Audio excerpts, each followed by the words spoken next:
اعوذ باللہ من الشیطان الرجیم. پناہ چاہتا ہوں شیطان مردود سے. بسم اللہ الرحمن الرحیم. شروع کرتا ہوں اللہ کے نام سے جو بڑا ہی مہربان اور نہایت رحم کرنے والا ہے. لا اقسم بهذا البلد. میں اس شہر کی قسم کھاتا ہوں. وأنت حل بهذا البلد. اور تم اس شہر میں ہی تو رہتے ہو. ووالد وما ولد. اور تمہارے باپ آدم علیہ السلام اور ان کی اولاد کی قسم. لقد خلقنا الانسان فی کبد. ہم نے انسان کو مشقت میں رہنے والا بنایا ہے. ایحسب ان لن یقدر علیہ احد. کیا اس کا خیال یہ ہے کہ اس پہ کوئی قابو نہ پا سکے گا. یقول اہلکت مالا لبدا. کہ وہ کہتا ہے کہ میں نے بے تحاشا صرف کیا ہے. ایحسب ان لم یرہ احد. کیا اس کا خیال یہ ہے کہ اس کو کسی نے دیکھا نہیں. الم نجعل لہ عینین. کیا ہم نے اس کے لیے دو آنکھیں نہیں قرار دی ہیں.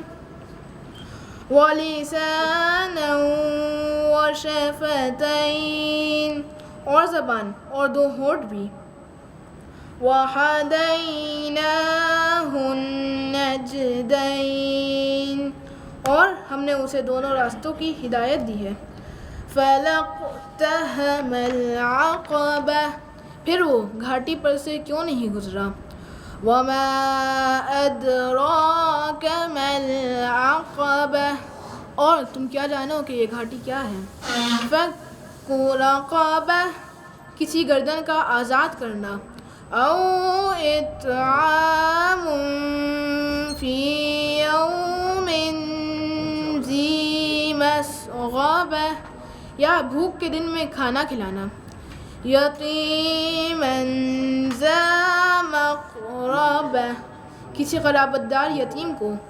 او مسکین ذا متربہ. یا خاکسار مسکین کو.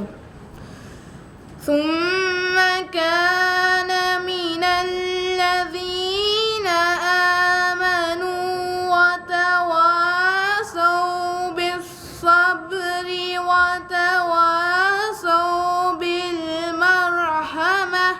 پھر وہ ان لوگوں میں شامل ہو جاتا ہے جو ایمان لائے اور انہوں نے صبر اور مرحمت کی ایک دوسرے سے نصیحت کی. اولئک اصحاب المیمنہ. یہی لوگ خوش نصیبی والے ہیں. والذین کفروا بآیاتنا هم اصحاب المشأمہ. اور جن لوگوں نے ہماری آیات سے انکار کیا ہے وہ بدبختی والے ہیں. علیہم نار مؤصدہ. انہیں آگ میں ڈال کر اسے ہر طرف سے بند کر دیا جائے گا. صدق اللہ العلی العظیم. السلام علیکم. آپ سب کو رمضان مبارک. بسم اللہ الرحمن الرحیم. امام علی علیہ السلام فرماتے ہیں حق الولدی علی الوالدی ایحسن اسمہ ویحسن ادبہ ویعلمہ القرآن. ترجمہ. بیٹے کا حق باپ کی گردن پر یہ ہے کہ اس کا اچھا نام رکھے, اس کو اچھی تربیت دے اور اس کو قرآن سکھائے. ریفرنس نجم البلاغہ حکمت نمبر 399. لا حول ولا قوة إلا بالله العلي العظيم. اعوذ باللہ من الشیطان اللعین الرجیم بسم اللہ الرحمن الرحیم الحمد للہ رب العالمین والصلاة والسلام علی سید الانبیاء والمرسلین خاتم النبیین والقاسم محمد اللہم صلی علی محمد ثم الصلاة والسلام على أهل بيته الأطيبين الأطهرين المعصومين المنتجبين ولعنة الله على أعدائهم أعداء الله أجمعين أما بعد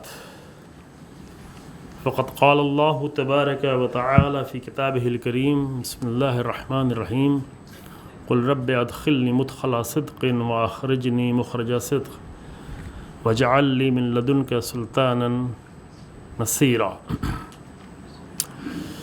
وقال عیزا کلمۃ اللہ ہی العلیٰ صلوات پڑھیں محمد وآل محمد۔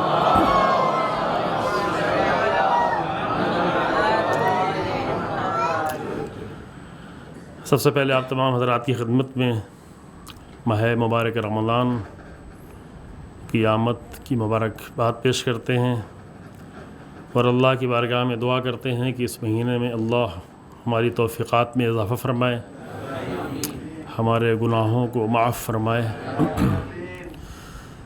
2 سال کا ماہ رمضان ایسا گزرا ہے کہ جس سے پہلے سال میں تو انسان یہ محسوس کر رہا تھا کہ پتہ نہیں دنیا میں کیا ہوگا، اور پھر کبھی اس طرح ساتھ میں بیٹھ پائیں گے یا نہیں بیٹھ پائیں گے، یہ کیا حالات بننے والے ہیں۔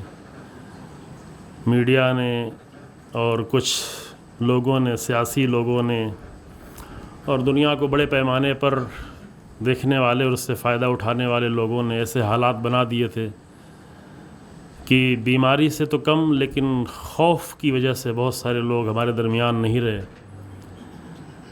خدا ان پر رحمتیں نازل فرمائے،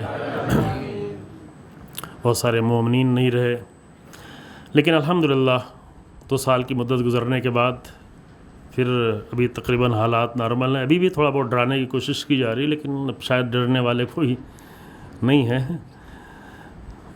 ایک چھوٹا سا وائرس جس کو ایک پوائنٹ پہ کچھ شاید 900 وائرس آ جاتے ہیں ایک نقطے پہ، اتنے چھوٹے سے وائرس سے دنیا کو کس قدر، بہرحال ایک حقیقت تو تھی، خوف اپنی جگہ پہ، دہشت اپنی جگہ پہ، میڈیا کی شرارتیں اپنی جگہ پر، لیکن بہرحال 21ویں صدی میں آ کر ایک چھوٹے سے وائرس نے بتا دیا انسان کو کہ تم کس علم کی ترقی پر ہو، تم کتنے بلند ہو چکے ہو۔ لیکن پھر بھی ان سارے تجربات سے گزرنے کے بعد امید ہے کہ اس کے بعد حالات بہتر رہیں۔ تقریباً 100 سال پہلے یہی حالات پیدا ہوئے تھے، اس سے بھی زیادہ خطرناک، اس سے بھی زیادہ سخت، اس سے بھی کہیں زیادہ جانیں گئی تھیں، یعنی 1919-20 میں تقریباً 1819 میں 100 سال پہلے 2 سالوں میں 10 کروڑ سے زیادہ لوگ مر گئے تھے، جبکہ اس وقت آبادی بہت کم تھی دنیا کی۔ بری طرح سے وائرس نے اثر کیا تھا، اسپینش وائرس کے نام سے۔ اس طرح کے وائرس آ کر انسان کو کچھ متوجہ کرنا چاہتے ہیں، کچھ عبرتیں ہیں۔ اصل مسئلہ یہ ہے کہ ہمیں ان سے عبرتیں لینا چاہیے، اور ان سارے مسائل سے گزرنے کے بعد اگر زندگی کی سوغات ملتی ہے، زندگی کا ہدیہ پھر بھی اللہ کی طرف سے ملتا ہے، تو اس زندگی کو ہم کس طرح استعمال کریں، اس زندگی کو کتنا حسین بنائیں، اس زندگی کو کتنا الہی بنائیں۔ یہ بار بار اللہ مختلف طریقوں سے، کبھی نعمتیں دے کر، کبھی سختیاں دے کر، کبھی آزمائش کے ذریعے سے، کبھی نعمتوں کی آزمائش سے، کبھی مبتلا سختیوں اور بلاؤں کی آزمائش سے، کبھی بیماریوں کی آزمائش سے، بار بار بندے کو متوجہ کیا جاتا ہے کہ انسان اپنی زندگی کے راستے کو اور اپنی زندگی کی مسیر کو بہتر سے بہتر کر سکے۔ کچھ لوگ انتظار کر رہے تھے، چونکہ تھوڑا پروگرام لیٹ شروع ہوا، لیکن یہ روزانہ انشاءاللہ لیٹ نہیں شروع ہوگا۔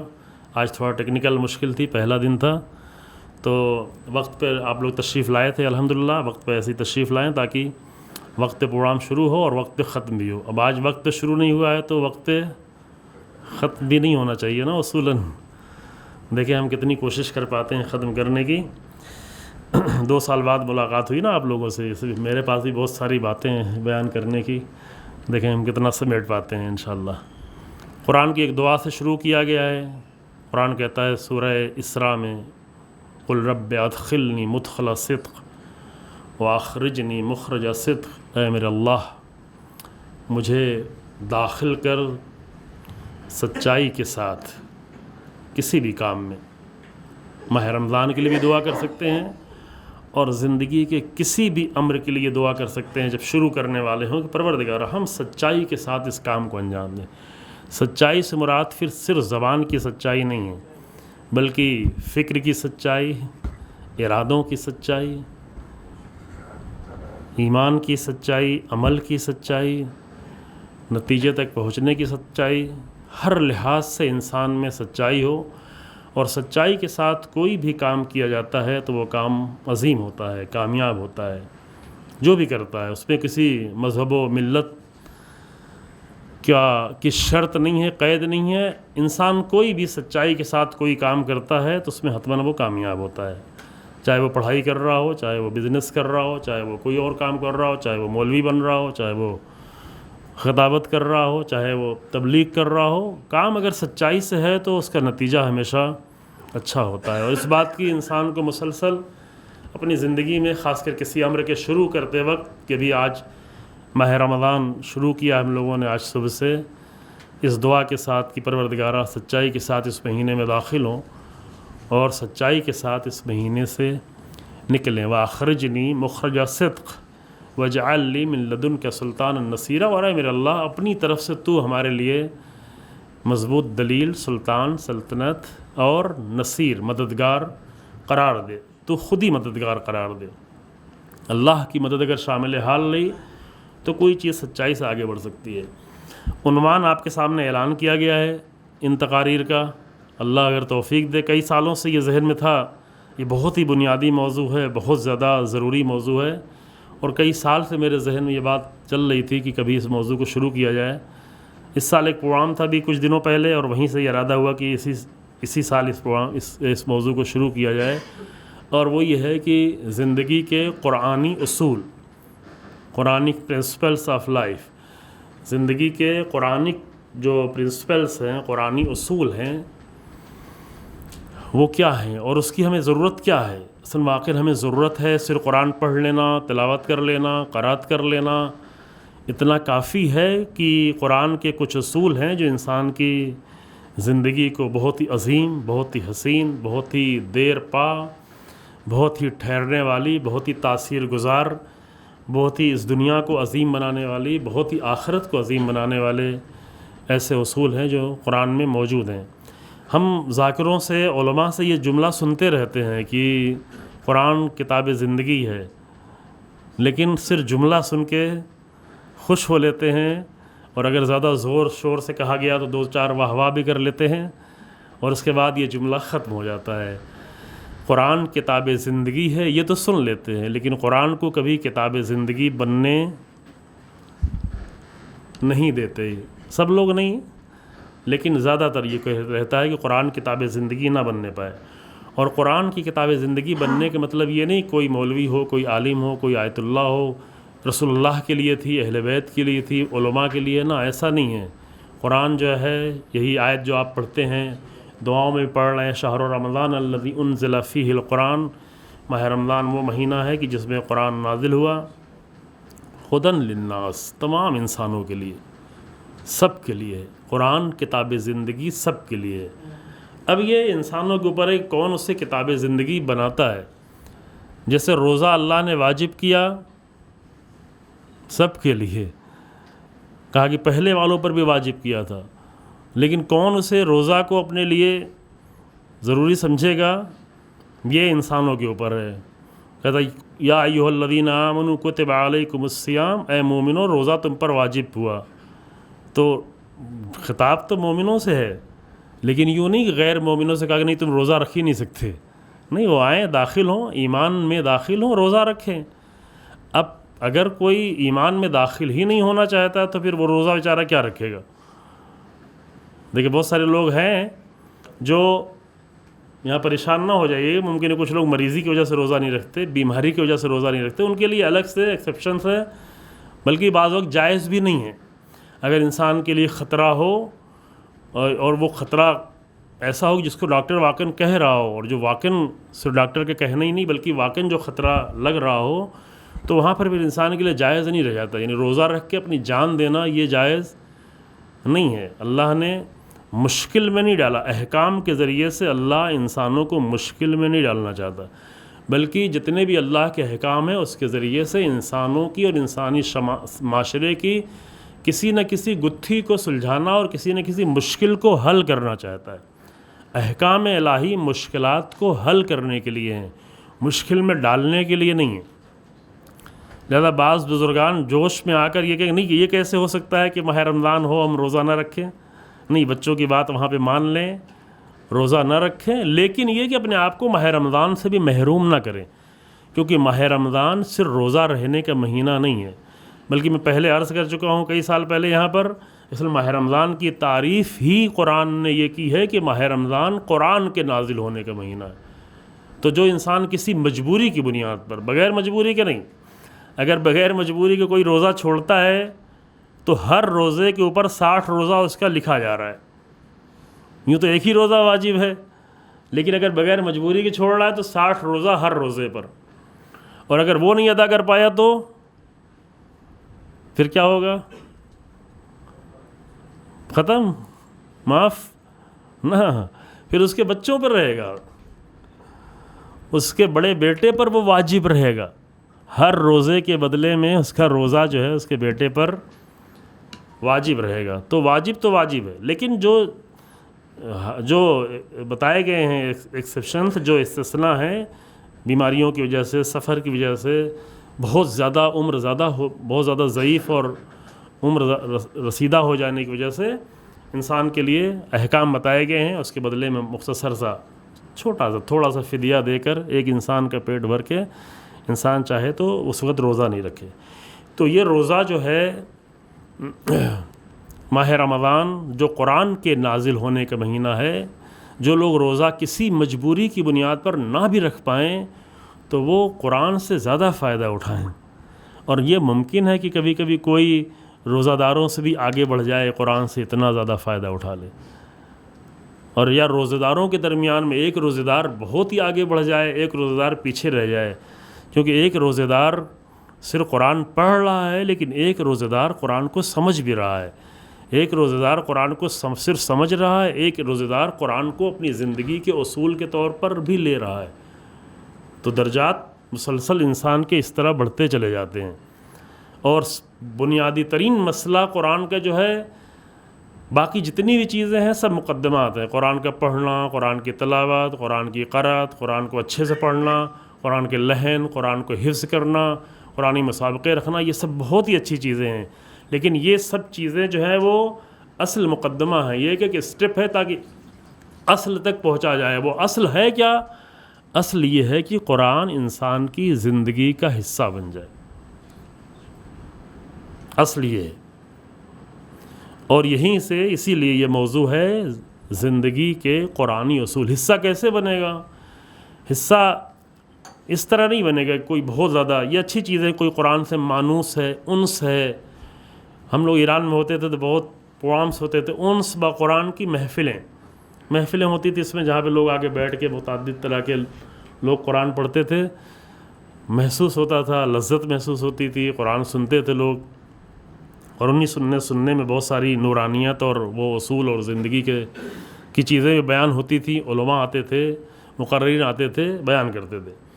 لیکن یہ ساری چیزیں مقدمہ بن جائیں جو اصل تک انسان کو پہنچا سکیں کہ قرآن انسان کی زندگی سے کنیکٹ ہو جائے، قرآن کا انسان کی زندگی سے ایک مضبوط رشتہ قائم ہو جائے۔ یہ رشتہ ہے جو ماہ رمضان میں زیادہ حاصل کیا جا سکتا ہے، اور انشاءاللہ تعالی اللہ اگر توفیق دے تو آپ کی خدمت میں کچھ اصول، ظاہر ہے کہ قرآن کے بہت سارے اصول ہیں، اور اصل میں اصول ہی وہی ہیں کہ جب قرآن کی کسی آیت کسی مطلب کو پڑھے تو وہاں سے وہ پرنسپلس انسان نکالے اور وہ اس کو اپنی زندگی سے ریلیٹ کرے، پھر دیکھے کہ زندگی کیسی ہوتی ہے، زندگی میں کامیابیاں کیسی ہوتی ہیں. زندگی میں شروع میں ایک سوال کرتا ہوں آپ کی خدمت میں. ایک انسان، دو انسان فرض کریں، ایک انسان وہ ہو جو بغیر اصولوں کی زندگی جیتا ہو، کوئی اس کا کوئی بھی قانون، کوئی بھی اصول، کوئی بھی پرنسپل نہ ہو. اصول سمجھ رہے ہیں نا؟ اصل کہتے ہیں جڑ کو، جس کے اوپر کوئی چیز بنیاد رکھی جاتی. جیسے درخت کی جڑ ہو تو پھر شاخیں ہوں گی، پتے ہوں گے، ہریالی ہوگی، کلیاں ہوں گی، پھول ہوں گے، پھل ہوں گے، آکسیجن ہوگی. یہ سب کچھ اس لیے ہو، سایہ ہوگا. یہ سب کچھ اس وقت ہوگا جب جڑ ہو. اگر جڑ نہیں ہے تو پھر کچھ بھی ملنے والا نہیں. صرف درخت کو جلانے کے کام لیا جا سکتا ہے کہ جلا دیا جائے اسے. ویسے انسان ہے، اگر جڑیں اس کی کمزور ہیں تو یہ بیچارہ جو ہے کسی کام کا نہیں رہ جاتا. اب کہاں جلایا جائے گا، کیسے جلایا جائے گا؟ یہ خدا کرے کہ محفوظ رہیں انشاءاللہ تعالی قبر کی منزلوں سے، برزخ کی منزلوں سے، محشر کی منزلوں سے، جہنم کی منزلوں سے. لیکن جڑیں اگر نہیں ہیں انسان کی تو پھر نہیں رہ جاتا، کچھ نہیں رہ جاتا. کوئی بھی خیر اس سے نہیں پہنچتا، کوئی بھی پھل اس سے دوسروں تک نہیں پہنچتا، کوئی بھی آکسیجن اس سے نہیں نکلتی، کسی کے لیے بھی سایہ نہیں بنتا، حتیٰ اپنے گھر والوں کے لیے بھی سایہ نہیں بن پاتا. ممکن ہے سامان زندگی فراہم کر دے لیکن صحیح سایہ نہیں. ابھی چھوٹے سے بچے نے کتنی خوبصورت حدیث پیش کی امیر المومنین کی کہ ایک باپ اگر اپنے بچے کو قرآن کی تعلیم نہیں دے جو اس کا حق ہے، یعنی سایہ نہیں بنا.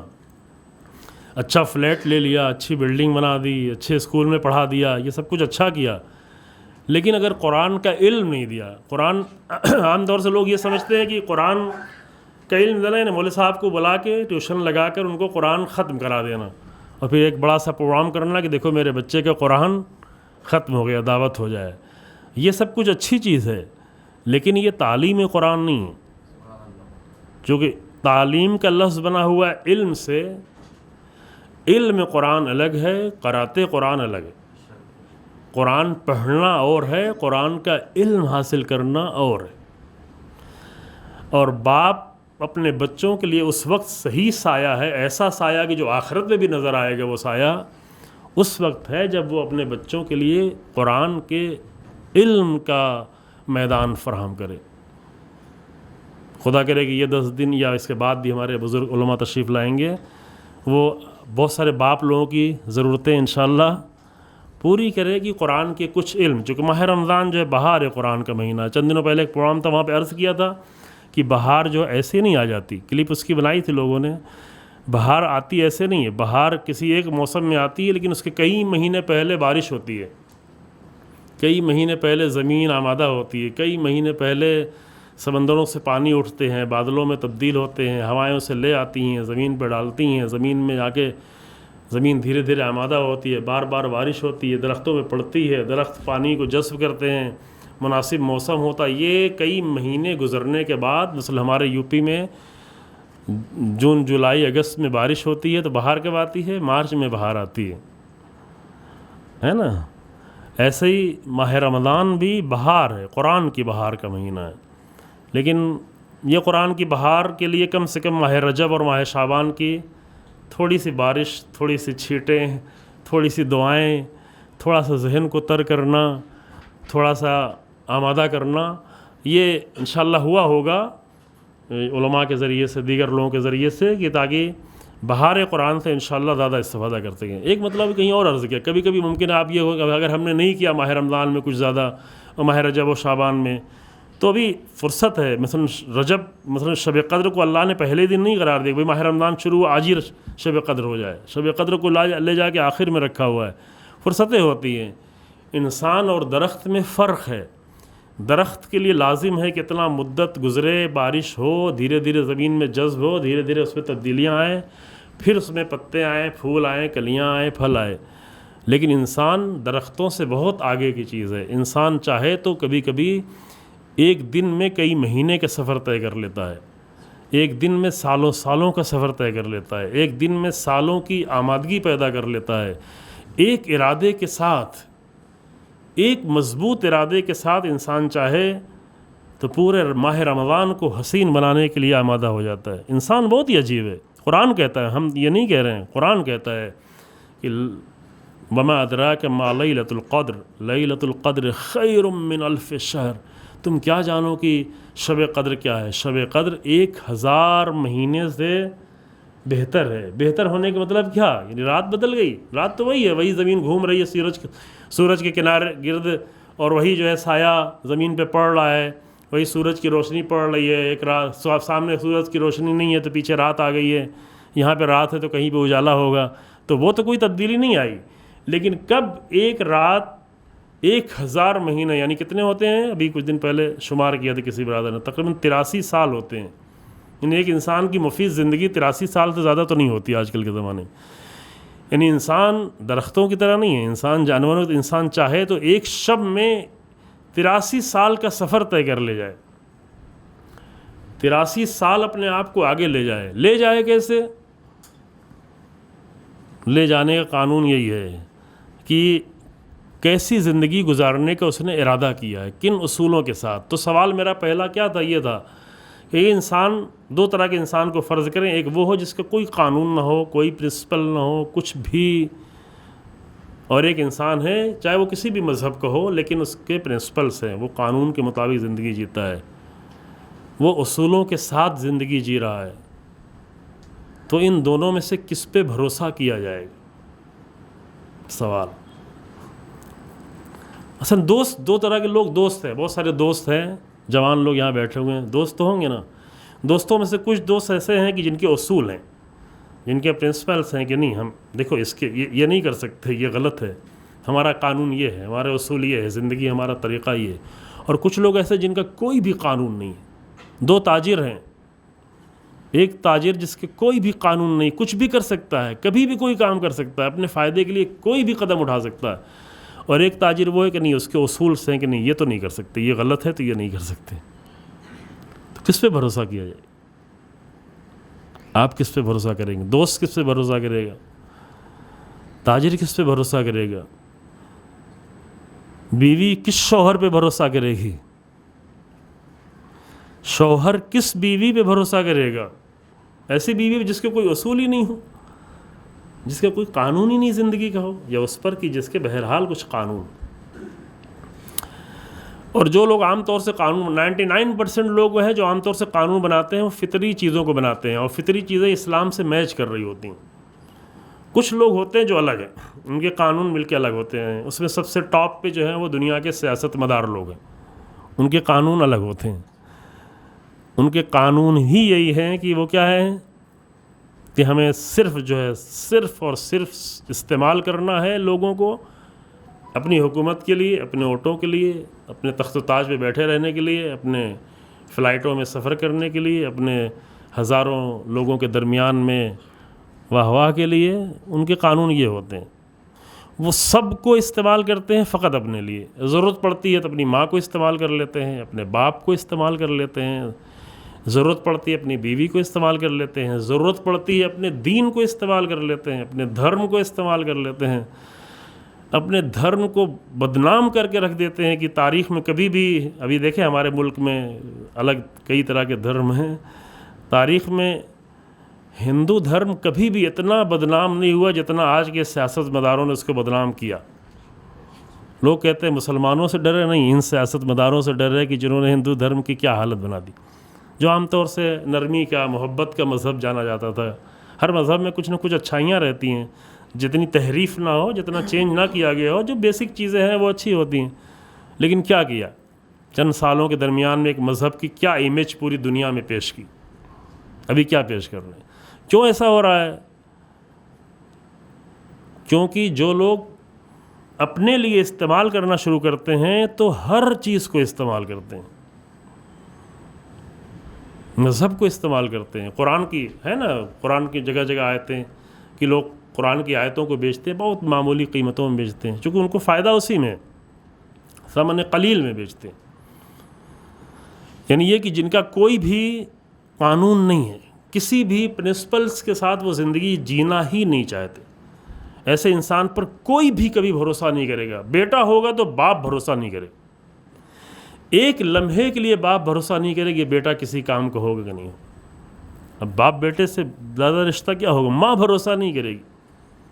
شوہر جو زوجہ سے چھوڑیں وہ تو تھوڑا بات کا رشتہ ہے. اولاد بھروسہ نہیں کرتی، باپ بھروسہ نہیں کرتا. اگر انسان کی زندگی میں پھر قانون لے کہاں سے؟ یہاں تک بات پوری ہو گئی نا کہ قانون ہو تو بھروسے مند زندگی ہے، لیکن پھر قانون لے کہاں سے کہ سب اپنا اپنا قانون بنائیں. اگر اپنا اپنا قانون سب بنانا شروع کریں گے تو ٹکراؤ پیدا ہوگا، پھر ٹکرانا شروع ہو جائیں گے. یہ میرا قانون ہے، یہ آپ کا قانون ہے. جہاں تک وہ ساری چیزیں میچ کر رہی ہوں. اب یہاں پر جو ہے عام طور سے جیسا کہ میں نے پہلے عرض کیا کہ بہت سارے لوگ فطری طور پر صحیح چیزوں کو بناتے ہیں. یہ عام طور سے تقسیم جو لوگوں میں کی گئی ہے وہ مذہب کے نام پہ تقسیم، دھرم کے نام کی گئی. لیکن یہ تقسیم جو ہے ٹھیک ہے سامنے جو دکھ رہی ہے، لیکن ایک دوسری تقسیم ہے، وہ یہ ہے کہ کتنے لوگ دل سے صحیح باتوں کو قبول کرتے ہیں اور کتنے لوگ دل سے صحیح باتوں کو قبول نہیں کرتے، مذہب ان کا کوئی بھی ہو. یہ تقسیم علماء نے کی ہے، بزرگوں نے کی ہے. یعنی جب ان کے سامنے حق پیش کیا جاتا ہے، آپ برادران مجھے معاف کریں گے تھوڑا سا سائڈ میں ہے، اگر میں بار بار رخ نہ گھما سکوں ادھر تو معذرت چاہتا ہوں. جب انسانوں کو اس طرح سے دیکھا جائے کہ جب ان کے سامنے حق پیش کیا جائے تو کتنے لوگ حق کو قبول کر لیتے ہیں. یعنی ان کے دل میں کتنی آمادگی ہے، حق آتے ہی ان کا دل کھل جاتا ہے. حق کو دل ٹچ کرتے ہی روشنی پیدا ہو جاتی ہے، جیسے کرنٹ لگتا ہے، بالکل دل کو ایک کرنٹ لگتا ہے، ایک لذت محسوس ہوتی ہے. ایک حق بات معلوم ہوئی ہے، دل باغ باغ ہو جاتا ہے. اور کچھ لوگ وہ ہیں کہ جو اپنی رسموں، اپنے خیالات، اپنی ذہنیت، اپنے آباء و اجداد کا دین، اپنے آس پاس کے خرافات، باطل چیزوں میں اتنا جکڑے ہوتے ہیں کہ حق بار بار آ کر دروازہ کھٹکھٹا کے چلا جاتا ہے، لیکن یہ تالا کھلنے والا نہیں ہوتا. بالکل مضبوطی سے بند زنجیروں میں. قرآن کہتا ہے کہ انبیاء کس لیے ہیں؟ تاکہ زنجیروں کو توڑیں، ہٹائیں، زنجیروں سے نکالیں. لیکن کچھ لوگوں نے غیر حق کی زنجیریں اتنی مضبوط کر رکھی ہیں کہ کوئی بھی چیز وہ زنجیریں نہیں توڑ پاتی، پھنسے ہوئے ہیں بری طرح سے. کتنا بھی حق بات ان کے سامنے پیش کر دی جائے وہ اپنے خیالات میں اپنے تالے اور مضبوط کرنا شروع کرتے ہیں، زنجیریں اور مضبوط کرنا شروع کرتے ہیں. دیکھو حق قریب آ گیا ہے، کہیں توڑ نہ دے، کہیں مشکل نہ پیدا ہو جائے، اور اسی کو مضبوط کرو، اپنی رسموں کو اور مضبوط کرو، اپنے سوچ کو اور مضبوط کرو. تو دو طرح کے لوگ ہیں اس پوری دنیا میں، ایک وہ جو حق کو قبول کر لیتے ہیں، حق کے سامنے تسلیم ہو جاتے ہیں، ایک وہ جو تسلیم نہیں ہوتے. اس پر شہید مطہری رحمۃ اللہ علیہ نے بہت ہی خوبصورت بحثیں کی ہیں، 30-35 صفحے میں عدل الہی کتاب ہے، کہیں میں پیش کر چکا ہوں مختصر طور پر اسے. اور قرآن بھی کہتا ہے کہ یوم لا ینفع مال ولا بنون الا من اتی اللہ بقلب سلیم. قیامت کے دن کچھ بھی فائدہ نہیں پہنچائے گا. نمونے کے طور پہ دو چیز پیش کی گئی، کیونکہ دو چیزوں کے انسان سب سے زیادہ اپنی زندگی کے لیے، اپنی زندگی کا ثمر اور پھل اور ساری محنت کا نتیجہ دو چیز سمجھتا ہے، ایک مال، دوسرے اولاد. اولاد بھی اس لیے کیونکہ مال کمانے والی ہے نا.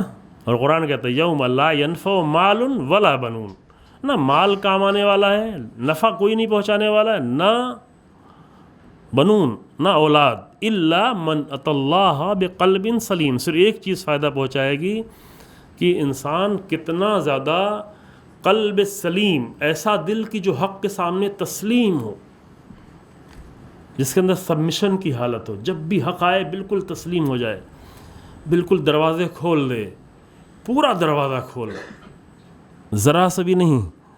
بعض لوگ شک میں رہتے ہیں، تھوڑا سا کھولتے ہیں، ہاں اچھی بات ہے، حق ہے، سننے کی حد تک، تھوڑی دیر ذہن میں رکھنے کی حد تک، لیکن پورا دروازہ نہیں کھولتے. یہ ان لوگوں سے تھوڑا الگ ہے جو لوگ بالکل زنجیریں مضبوط طریقے سے رکھے ہوئے ہیں. قرآن کیا کہتا ہے؟ قرآن کہتا ہے افلا یتدبرون القرآن ام علی قلوب اقفالها. قرآن پہ غور و فکر کیوں نہیں کرتے؟ کیا دلوں پہ تالے پڑے ہوئے ہیں؟ مضبوط والے تالے. اقفال قفل کی جمع، دلوں پہ تالے، ایک تالا نہیں، قفل ہی قفل.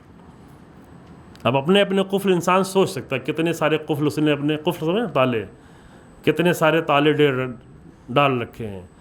تو ان تالوں کو کھولنے کا طریقہ یہ ہے کہ قرآن پہ انسان غور و فکر کرنا شروع کرے. یہ بہار قرآن، اس بہار میں پہلے دن سے ابھی تک نہیں دیا ہے تو ابھی سے تھوڑا ذہن میں کچھ چھینٹیں مارے ہیں، اپنے آپ کو آمادہ کریں. انشاءاللہ شب ہے سجدوں کے ذریعے سے، طولانی سجدوں کے ذریعے سے، دعاؤں کے ذریعے سے، چند عبادتوں کے ذریعے سے، چند اللہ کے نام لینے کے ذریعے سے، کچھ تسبیح کے ذریعے سے، کچھ صلواتوں کے ذریعے سے، کسی نہ کسی عمل کے ذریعے سے تھوڑا بارش کریں اپنے دل کی زمین پر، کچھ برسات ہو، کچھ آمادگی پیدا ہو، اور اس آمادگی کے نتیجے میں پھر یہاں سے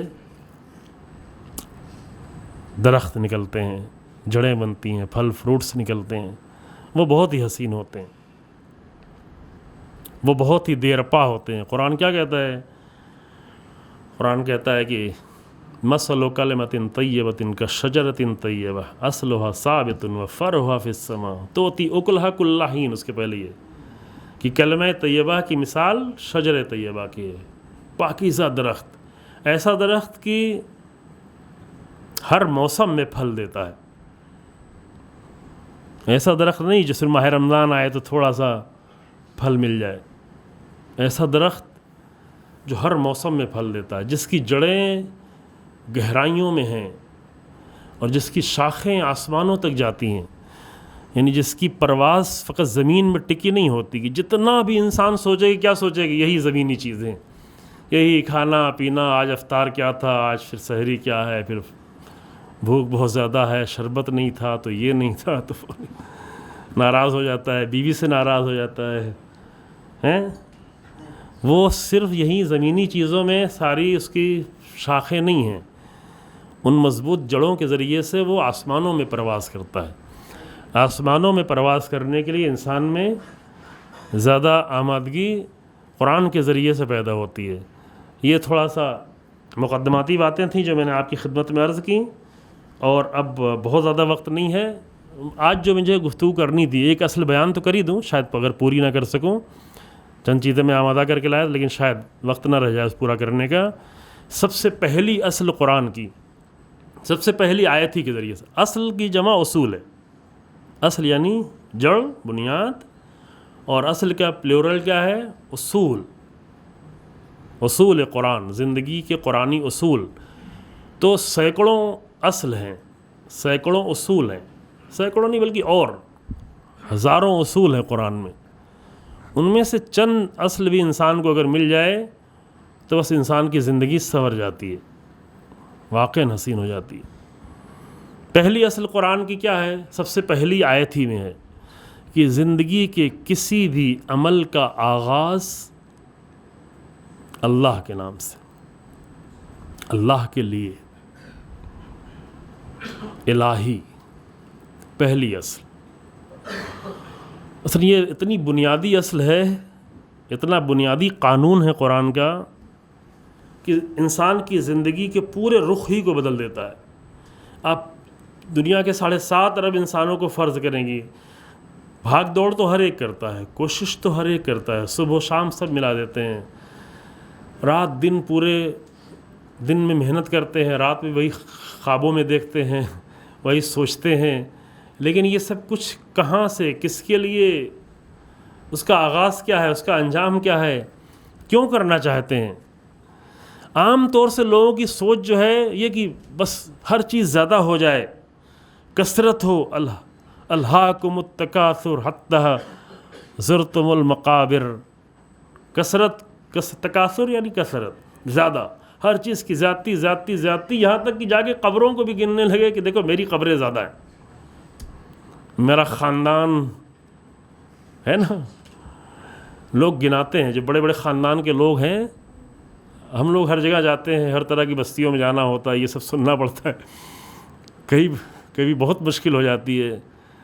پوری نسلوں کو، پوری خاندانوں کو، قبروں کو، یہ ان کی قبر وہاں ہے، ان کی قبر یہ ہے. کثرت، یہ ہماری اتنی اولاد، اتنے ماں باپ، اتنے خاندان، اتنا مال، اتنی دولت.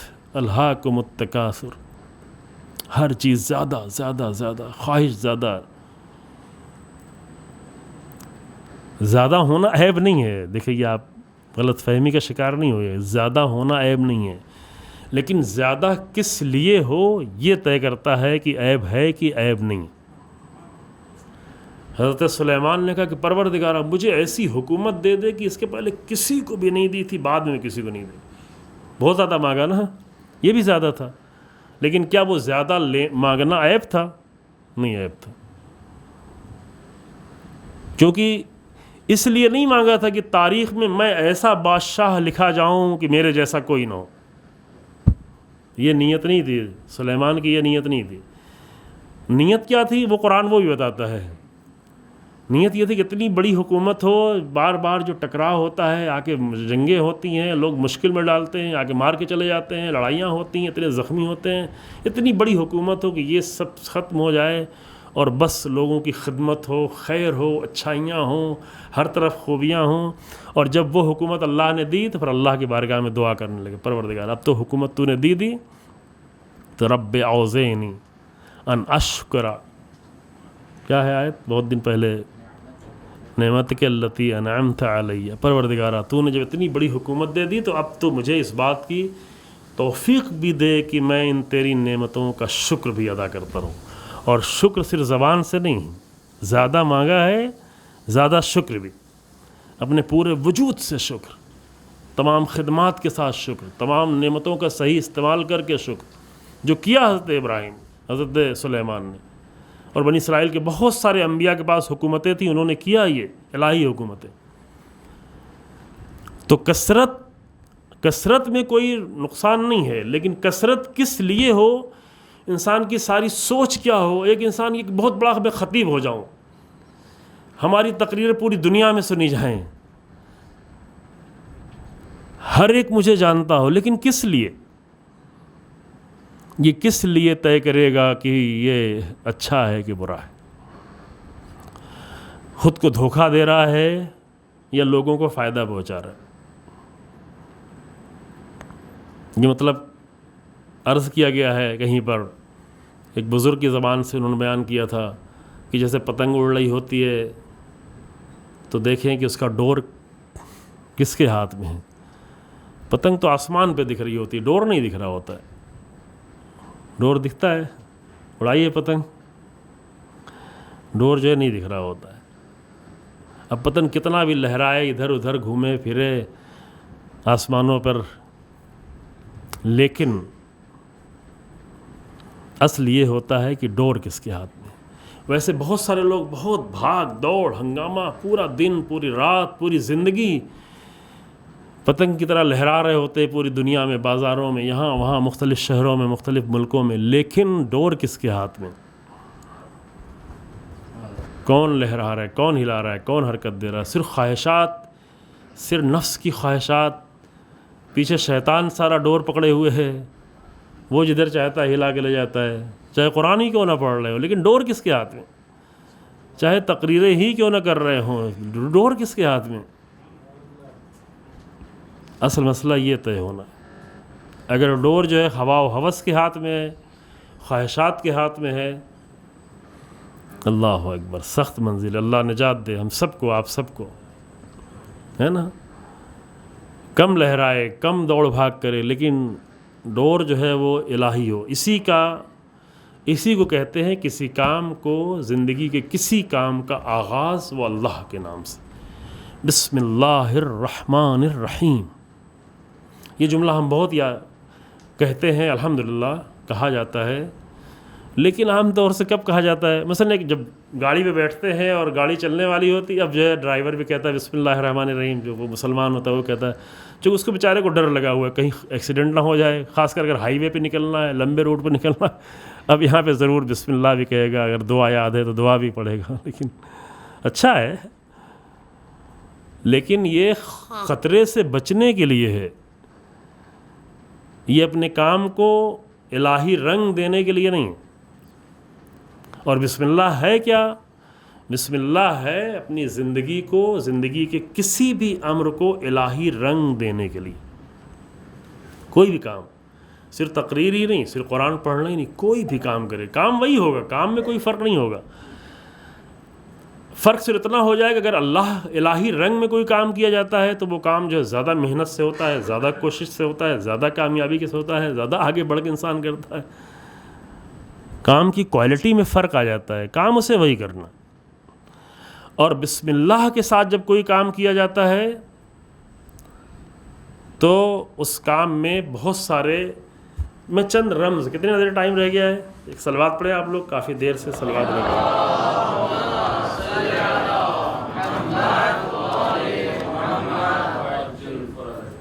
کتنا ٹائم رہ گیا؟ لوگوں کو مشکل میں ڈالیے گا، ہے نا؟ ماشاء اللہ، ایک صلوات اور پڑھیں.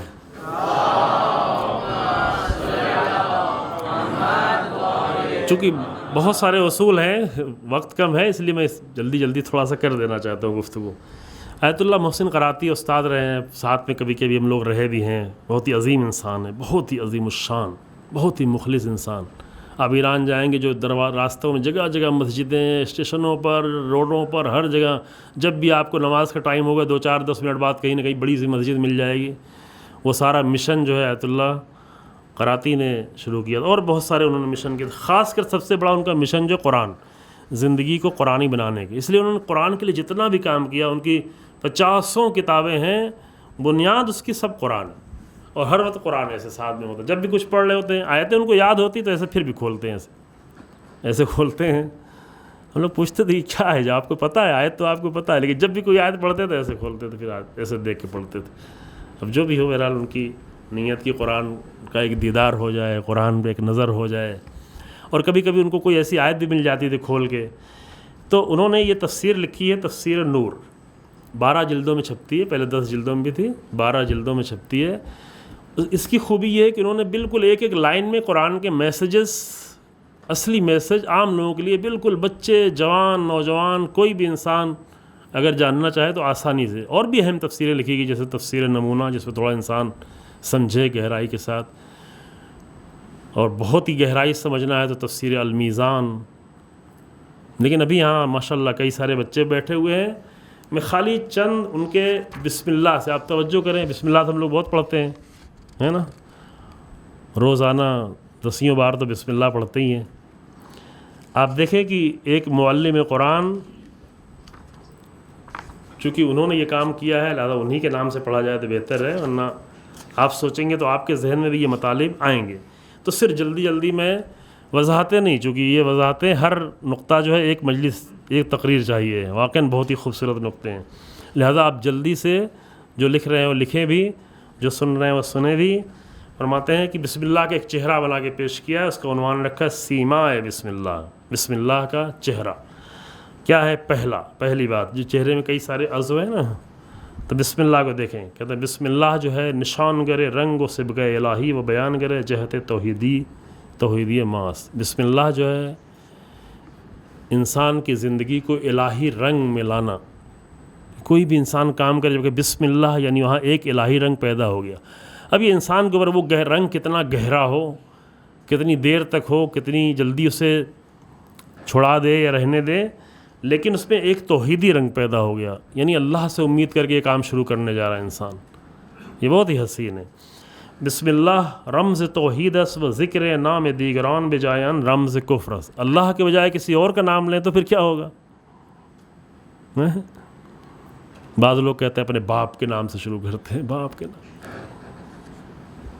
چونکہ جس کو جس پہ بھروسہ ہوتا ہے اسی سے سب کچھ شروع کرتا ہے. اور یہ روایت ہے، حدیث ہے کہ اللہ کو چھوڑ کے اگر کسی اور پہ بھروسہ کیا تو اللہ اسی کے ذریعے سے ذلیل کر دیتا ہے.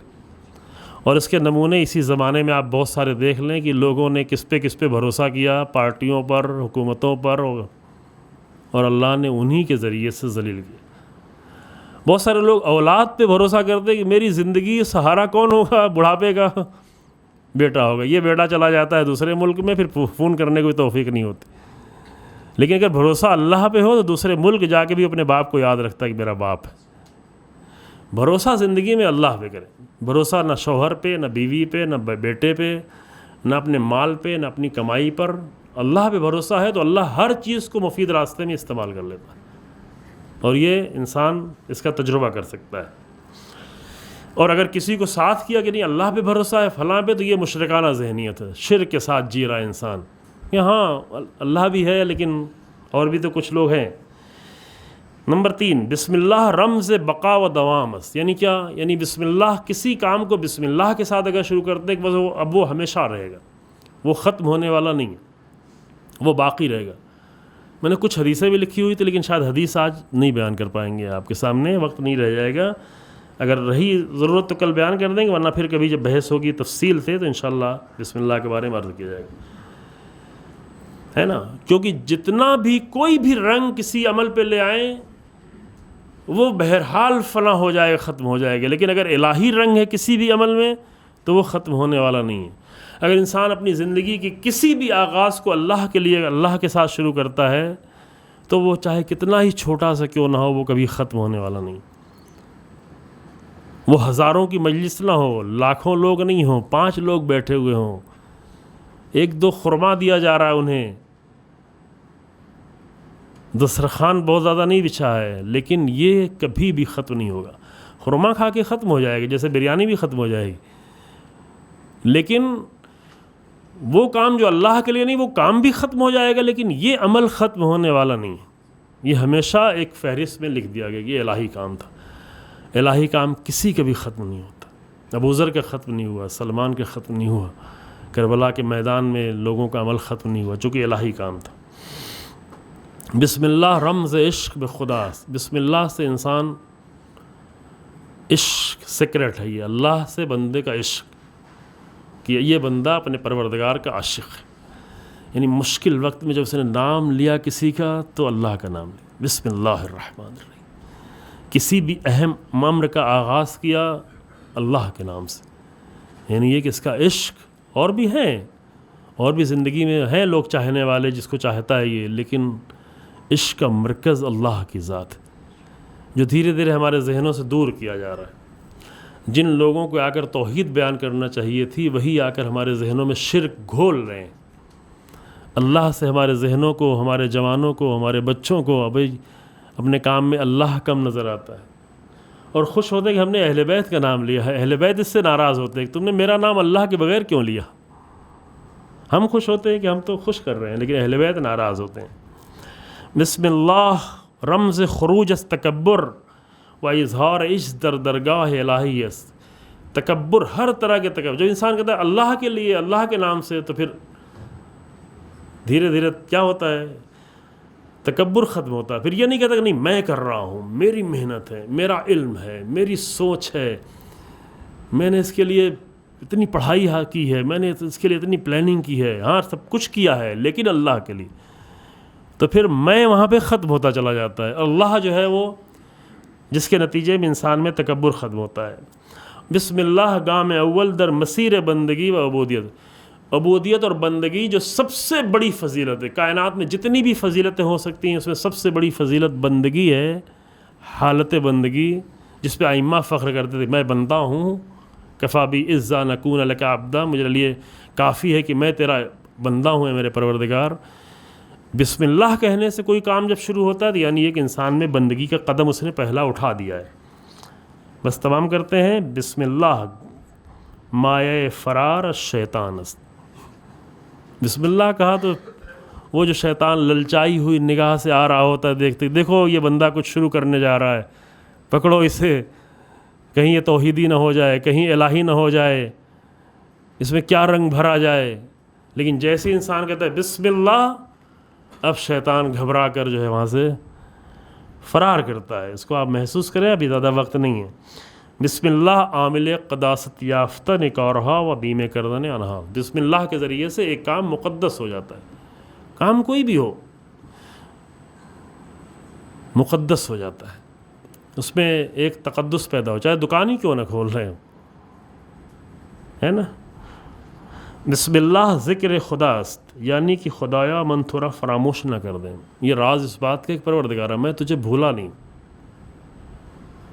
عبد و معبود کے درمیان میں رابطہ نہیں ٹوٹتا، لوگوں نے توڑنے کی کوشش بھی کی لیکن یہ رشتہ نہیں ٹوٹا، میں نے تجھے یاد رکھا ہے، اپنے اہم کام میں، سارے کاموں میں نے تجھے یاد رکھا ہے۔ کل حدیث بھی آپ سامنے پیش کریں گے انشاءاللہ۔ بسم اللہ بیان کرے انگیزہ ماس. بسم اللہ یہ بیان کرتا ہے کہ موٹیو کیا ہے انسان کا, جو حرکت تو کر رہا ہے لیکن اس کا موٹیو کیا ہے. بسم اللہ کہتا ہے کہ نہیں, دیکھو اس نے اللہ کے نام پہ شروع کیا, بسم اللہ الرحمن الرحیم کر, یعنی پروردگارہ میرا ہدف, میرا مقصد تو ہے. اور آخر میں بس امام رضا علیہ السلام فرماتے ہیں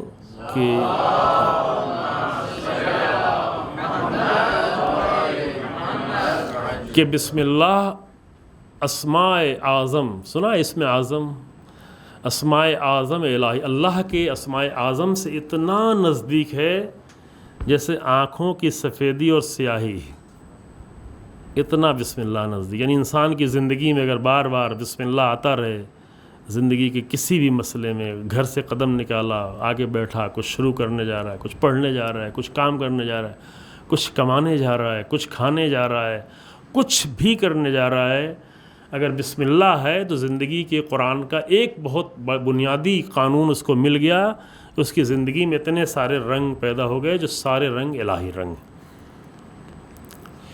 ہے نا. یہ زندگی کے ایک اصل جو ہے, ایک پرنسپل انسان اپنی زندگی کے لیے بنا سکتا ہے. انشاءاللہ اللہ توفیق دے.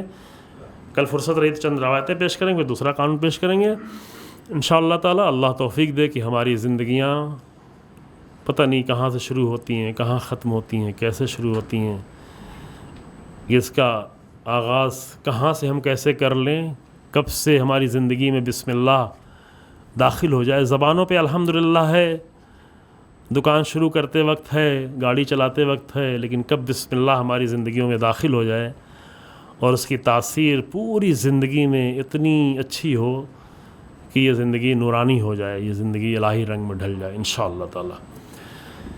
یہاں پہ دو مرحلے ہیں, ایک تو آپ کے سوالوں کا مرحلہ ہے, یوں تھوڑا پروگرام تاخیر سے شروع ہوا ہے, وہ کل سے ہوگا انشاءاللہ. آج جو ہے وہ میں جب گفتگو کر رہا ہوتا تو میرے ذہن میں دوسرا کام نہیں آتا کہ سوال بھی کروں, لیکن چلیں پہلا سوال بچوں سے ہے کہ زندگی کو الہی رنگ میں رنگنے کے لیے کیا کرنے کی ضرورت ہے. ہاتھ اٹھائیں. زندگی کو کامیاب, حسین, خوبصورت, بہتر سے بہتر بنانے کے لیے کیا کرنے کی ضرورت ہے؟ ماشاء اللہ ماشاء اللہ, قرآنی اصولوں پر عمل کرنا. اچھا انعام, یہ بہت اچھی بات ہے, آپ دے دیں. یہ بہت اچھی بات ہے کہ انعام یہیں بالکل تیار ہے, اور انعام بھی.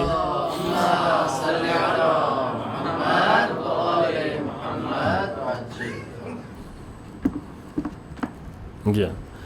دوسرا سوال بڑوں سے ہے, بڑوں میں سبھی شامل ہے, جوان اور بزرگ. اور وہ سوال آپ لوگ میں سے کوئی کرے گا یا میں ہی سوچ کے کروں؟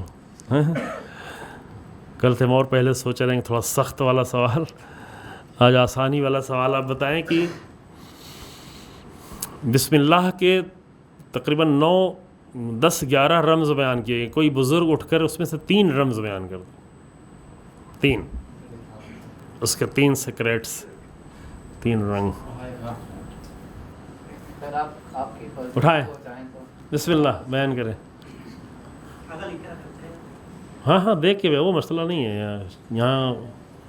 اگر آپ نے کہا کہ اگر کوئی بھی کام بسم اللہ کہہ کے شروع کرتے ہیں تو وہ کام الہی کام ہو جاتا ہے. احسن. تو اور پھر وہ کام اگر چھوٹا ہو یا بڑا ہو وہ معنی نہیں رکھتا ہے. اگر چھوٹا بھی کام ہوگا تو بھی وہ خدا کے لیے رہتا ہے, اس کے لیے وہ کام اچھے سے ہوتا ہے. اور یہ کام کبھی ختم نہیں ہونے والا ہے کیونکہ اس کو ایک فہرست میں لکھ دیا جاتا ہے کہ یہ خدا کے نام سے شروع کیا گیا. احسن. بسم اللہ کہنا یعنی خدا کو ہمیشہ یاد رکھنا, اس کی طرف ایک عشق ظاہر کرنا. احسن. اور عشق کا جو مرکز ہے جب ہم بسم اللہ کہتے ہیں وہ خدا کی ذات رہتی ہے اور کسی اور کی نہیں. اور بہت سارے لاسٹ میں آپ نے کہا کہ جب بسم اللہ کر کے کوئی کام کرتے ہیں تو جو شیطان آنے والا رہتا ہے ہماری طرف کہ آ کے اس کام کے اندر کچھ طرح سے کچھ غلط کرے یا ہمیں بہکائے, تو جب بسم اللہ کہتے ہیں تو اس کو لگتا ہے کہ یہ خدا کی طرف یہ کام کرنے جا رہا ہے تو وہ ہم سے دور بھاگے. ماشاء اللہ. احسن. تم صلوات پڑھیں.